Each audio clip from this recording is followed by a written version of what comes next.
You're listening to The Switch. I'm your host, Stephanie Shaw.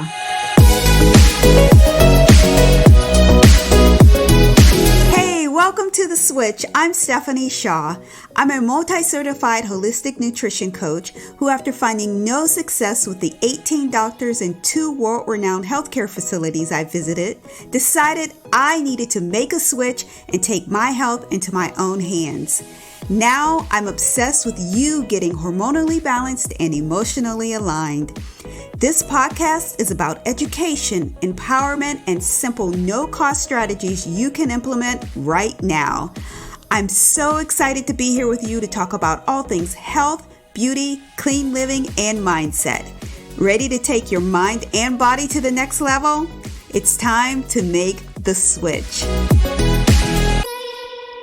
Hey everyone, welcome to another episode of The Switch. I have Wendy Ng with me today, and I am so excited to talk to her. She's a dance and movement coach. Wendy guides women to live consciously and confidently using mindful movement and dance through her signature program, Moving into Joy. Prior to starting her business, Wendy worked 10 plus years as an occupational therapist, helping clients adapt to change and live independently, doing the things most important to them.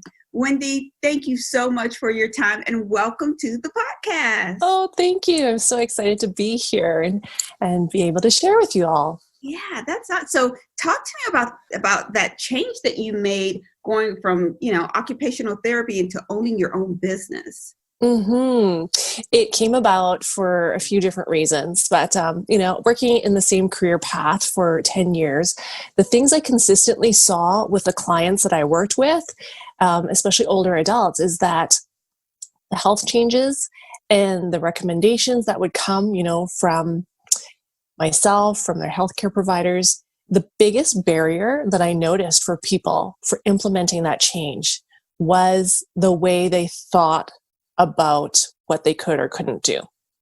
So this mindset piece really it showed up in my occupational therapy practice so much. And as a mom, wanting to achieve a lot and create a bigger life for myself, I actually struggled for some time trying to figure things out. And once I started working with a coach, that's when I found out the mindset piece. It's all tied in together. So that's why I do the work that I do today, is that I feel like by being more mindful and present and pulling out that confidence in yourself through the mindset work, that is where I'm going to be able to affect the most change and help women live out their passions and their dreams in their life. That's awesome. I like that. You, in your information, you say you talk to your clients and tell them to grow, yet remain true to themselves. And I read that like 3 times. I'm like, for women, that's like really hard to do. You want to grow, but that remaining true to yourself part is difficult. Talk to us about that. So this is what I found in my journey in motherhood, is that, all of a sudden I had these 3 little people depending on me. I'm a wife all of a sudden. I've got to manage my household. I'm a career woman. You have all these roles in your life. And the part that I was struggling with was that all of a sudden with all these new roles, I just didn't feel like me anymore, even though this was something that I had wanted or thought I wanted. And so I think the challenge then is to find yourself in all of that, making the space for yourself and making sure that you lead with how you want to feel as yourself. Lead with that first in everything that you do, in all the choices that you make, and then you can take care of everyone else afterwards. And that's where you're going to do your best and feel your best, is when you can do that. That's a powerful statement. I often tell folks, put your own oxygen mask on first. Yeah, I use that analogy. Yes. Yeah. But, plane's going down and my kid's sitting next to me. I don't care what they say. I'm putting it on the kid first. But recognizing I may pass out while I'm trying to help them. So again, how important it is for women to recognize that it's okay for us to take care of ourselves. We have to, in order to be a better version and a good example for our kids as well. Yes, completely. And through my experience of going from feeling overwhelmed not sure how to make it all happen, juggling mom life, juggling the kids, juggling work. It wasn't until I really did the work with a coach myself that I realized I had lost my passion because I had stopped doing the things that were enjoyable and fun for me. And as soon as I started doing that again, like I grew up dancing. I started dancing when I was 7. I danced all the way up into university. Then I started teaching for like over 10 years. And then I became a mother. And then I stopped doing that because I felt like I needed to spend my time on my kids. I needed to prioritize them, the house, my partner, right? And it took me getting back to doing dance to realize this is what was missing. Yeah. Doing something that I loved just for the fun of it, right? To feel good again.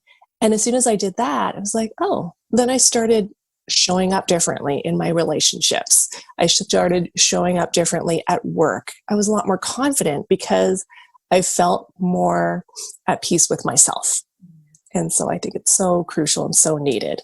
That is so powerful. So talk to us a little bit about dance. So how can movement and dance shape your energy? Oh, I love talking about this topic because I've danced my whole life. I studied kinesiology, human movement. And so here's the beautiful thing about us. Our bodies were really designed and created for movement. We're a sensory being. And so you go about your day and, you know, your eyes, your ears, you're experiencing things. And then that input will affect your brain and your nervous system and how you're responding. So when you use movement, that's another sensory input to your body and to your brain. So you can use movement to help give feedback to your brain and your nervous system to be like, hey, I need to shift whatever chemicals that I'm releasing to match with this different level of energy and to create a different level of energy. So for example, if you've been sitting and watching TV for like half an hour, how do you feel? You're feeling kind of like, yucky. yeah, low energy because you are just taking in stimulation, but you're not inputting anything to your body to tell it otherwise, to be energetic. But if you got up, went for a little walk, turned on some music, and you start listening to something and you're moving your body, all of a sudden you're giving that input to your brain and your nervous system to be like, hey, I should like up the endorphins and up the serotonin and up these chemicals to send signals to my body to increase my energetic vibe to match what I'm doing. So that's how movement can really shift your energy and help you match, you know, your energy with the level of activity that you're doing. Yeah, I like that a lot. And it's so true. Even before we got on, I was talking about, oh boy, I've been sitting here all day and I hadn't even noticed it. But normally what I'll do is get up and sometimes I'll walk around the house and sometimes I'll go for a walk, but it completely changes the afternoon. Or I'll turn on some music and then your body's kind of bouncing around and so forth. And it does, it can truly impact your mood and your outcome. Absolutely. What do you mean by living consciously? Great question there. What I mean by living consciously is, you know, sometimes you grow up, you learn from modeling other people, right? So I've noticed this as myself as a parent, right? A new parent, my parenting style really matched with how I was parented, what my parents did to me for discipline and the things that they said to me, right? And it wasn't until I got a few years into parenting, like my kids are now, 4, 7, and 9. Now I'm really developing my own style of what I really believe and what I want to impart on to my children. So what I mean by living consciously is that at some point you make the choice and you decide and you examine those things that you're doing unconsciously, right? You've taken it on from different people and role models in your life.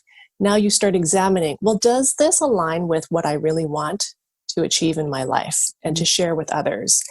Or is it just I'm doing it because it was something I saw or something I heard or something someone told me and I just did it?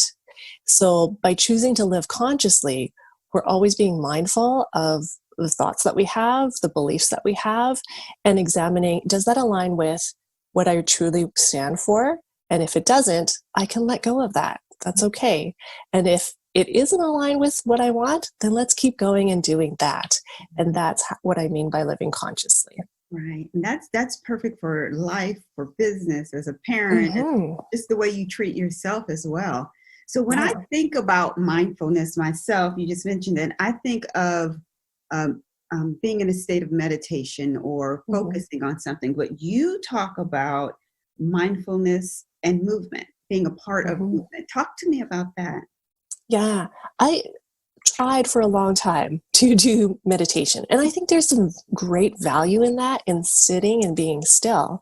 Right. But some people, and I find it challenging to still my mind and still my body at the same time. What sometimes I find more effective, and you'll see this work with kids really well as well, is that as soon as you start using movement, or say you go and dance, or say you do yoga, movement can be rhythmical and can help you tune out of other things that are happening around you, because you need to focus in on what's happening in your body, how do you execute that move. And so it almost helps you clear your mind faster, because you have to tune in to what's going on in your body, and it quiets your mind in that way. I can see that now that you're saying it. Even things like, so if you're being mindful, or you're, we have like all these thoughts every day, even if you like focus on a body part, then that kind of calms your mind, and it makes not go at 1,000,000 miles per hour. So I can see that same thing happening with movement, because now you're focusing on that, and it's like shifting your energy. So, right. Oh, okay. I like that. So people talk about the importance of time management, but you focus on energetic management. Can you tell me a little bit about that? So what I used to do is like take out my agenda, write all the things I had to do. And then I got to the end of the day and I was like, holy cow, I shouldn't get through all that stuff. I feel kind of overwhelmed still, or, I didn't allot enough time for all of that stuff. And then with working through with my coach, I discovered energetic time management, which is looking at, well, how do I want to feel today? Or how do I want to feel this week, right? If I want to feel calm and feel at ease during my day, should I put those 10 things into my agenda? Or do I really want to focus down on, well, what are my core values here? Feeling calm, feeling productive. How can I do that? Well, I'm going to choose my top priorities that are important to me. That's me first, my family, and my business. And I put in time for myself first into my calendar. And then I schedule around my kids' activities, their schooling, things like that. I put in time for my business. And I only pick the top 2 priorities for each thing. And then I let go of everything else, because I want to feel calm and at ease. So I've dropped being busy and putting all those things on my to-do list by being more focused and aligning what I do with how I want to feel. So that's the second or third time this week that I've heard when it matters to you, it shows up on your calendar or in your bank account. So that's how you know if it really matters to you. So that's what I hear you're saying. It matters. So you actually put that on your calendar. But even putting it on my calendar, sometimes I still go towards the busy work. How were you able to learn to actually let go? What was that process like? It was a lot of work. it was like every day. I'm actually kind of glad to hear that, because I'm thinking, wait a minute, what am I missing here? And I still work on it now. I have to say, credit my husband a bit too. He's all about being very efficient with his time. So he's got time management in a different way, how to manage really clearly. And he would always ask me, do you have to do that right now? Is that really important? And that got into my head. And so as I thought about, well, how do I want to feel? Do I say we're talking about doing a birthday party for my kids. Right. I could choose to get super fancy, right? Get all the decorations, make the cake myself, make a fabulous meal. And then it was do I want to spend my time all day cooking and baking? Or do I want to spend my time enjoying time with my kids? Wow. So how do I shift that priority, right? Well, maybe I can just order the food. Yeah. That takes off like 2-3 hours out of that prep time. And then I can allocate that time to enjoying time with my kids. So that's how I shift my focus ever so slowly. Every day I would ask, okay, is this a priority? Does it match with how I want to feel? Is it aligned with my priorities for our family and my life? Okay, if it is there a more time-saving way I can do this? If there is, good one. I choose that, right? It's like, do I spend the 2 hours cooking, or do I call for takeout, order something, and have that extra time to allocate to something else more important? So that's just one example. That's you. You need to create a journal, and then business venture for you, and then map it out, and then put things on there like, is this aligned? Is it a priority? It's just really saving you time. I like all of those points. Okay, write that down. I want some money from your big profit. Sounds good. Work. I'll take some money. All right. So what's the 5-minute morning movement all about? I'm sure we're going to all love this part. Yeah.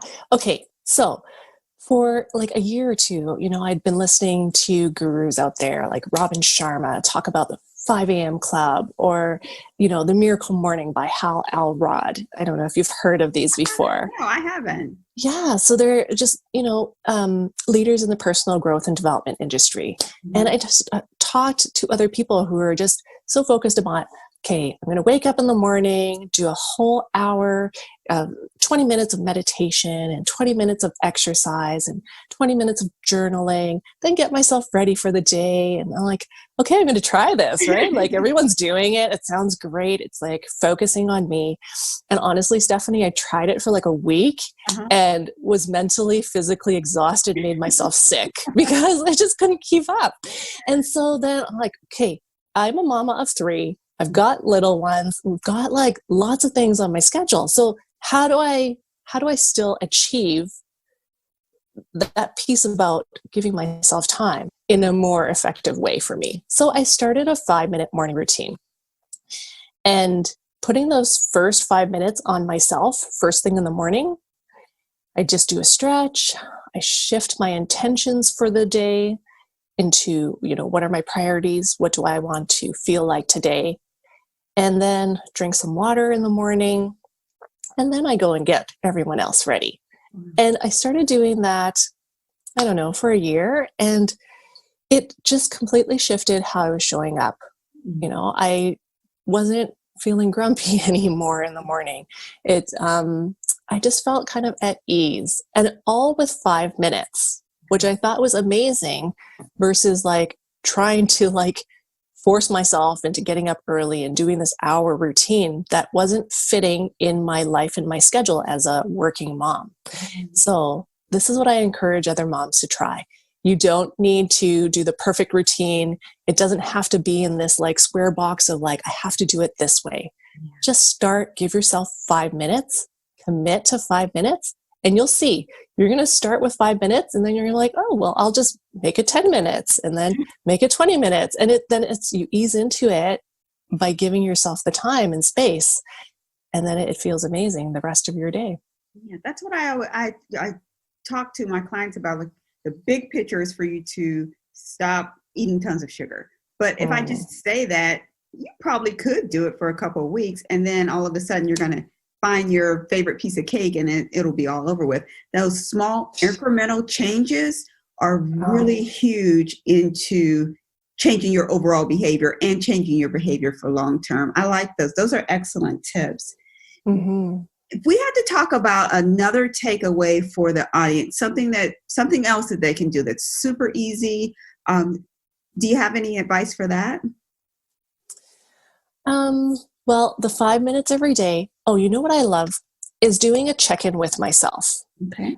Like you can do it 3 times a day. And this, what I mean is, so this helps bring you to be more mindful and present. Mm-hmm. It's a check-in with yourself.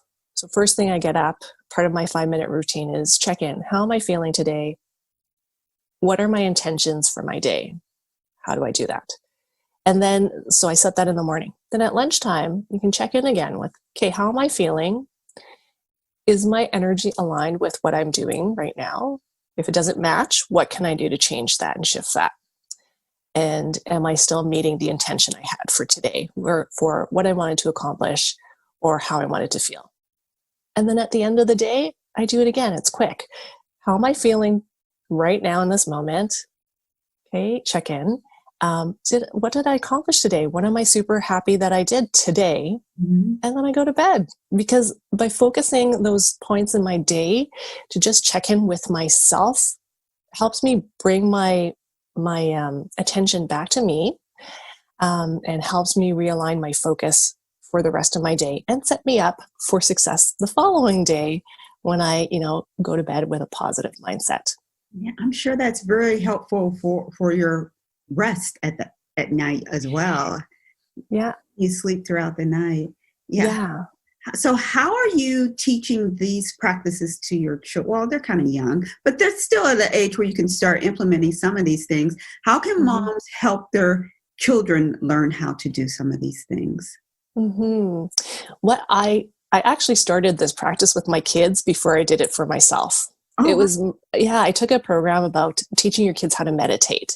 uh-huh. And so what we started doing, that I shortened it, at nighttime, our routine is like bedtime, get ready, lie down, do prayers. And then I asked them, tell me, what was what was one thing that made you happy today?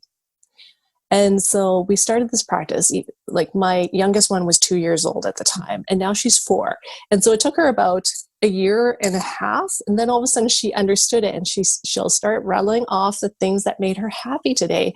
And I just thought it was like the best way to end your day is to focus on the positives, look at the things that made you happy, made you feel proud, made you feel good during the day, and share that with your family.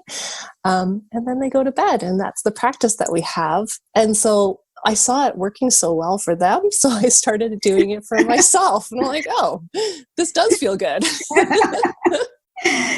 What I think of how you're impacting them long term, and I always try to think of what's the generational impact that I'm leaving. And that we talked about that a little bit at the beginning, how your parents' parenting influenced the way that you parent, and then you made that decision. But now you're setting this new standard and this new parameter of how to operate and how to think and how to have good energy before you go to bed. That's awesome. Thank you. Yeah. I'm all about next generation. That's important. Yeah.